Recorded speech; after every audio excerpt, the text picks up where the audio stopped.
Sports fans. In this final segment, I'm going to share my prediction for the rest of the season. I predicted that the Lions prior to this season would win 6 games. So far, they've won 1, and they didn't win a game that I anticipated them winning. That would be their home opener against the Bears. Next week, the Lions will play the Jaguars in Jacksonville, where they've only won 1 time, and that was in 2012.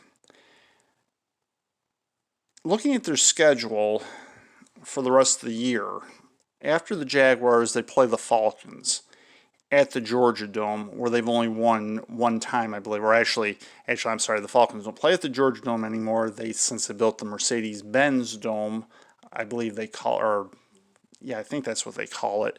But whatever their new dome is, the Lions have not played there as of yet, so I'd forgotten about that. But since Atlanta went to a dome, the Lions have only won there 1 time. However, I would say between those 2 games, I think the Lions are going to win at least one of them. Then after that, the next 2 weeks, they play the Colts and the Vikings, and I don't see the Lions winning either of those games. But then the week after that, they play the Washington football team, otherwise known as the Redskins. And that's a winnable game for them, and I think the Panthers game after that's a winnable game for them. And then they host the Texans on Thanksgiving. I believe they can win that game the way things stand right now. But then after that, I think it gets to be slim pickings for them because they have to go to Soldier Field, they host the Packers, they go play the Titans, and then they host Tom Brady and the Buccaneers and finish off the season by hosting the Vikings. I would say of all those games, it's going to be tough for them to win any of them.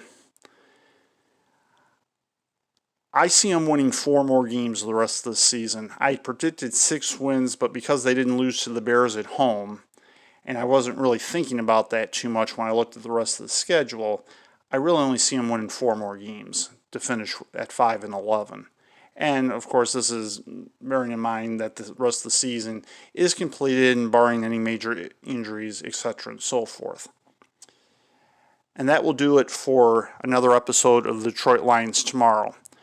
Stay tuned to future episodes of Sports with Ed, and don't forget about the Detroit Lions tomorrow or next week, where I will preview the Lions game with the Jacksonville Jaguars. Until then, my name is Ed Moss. Take care.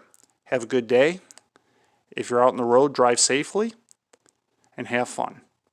Goodbye for now.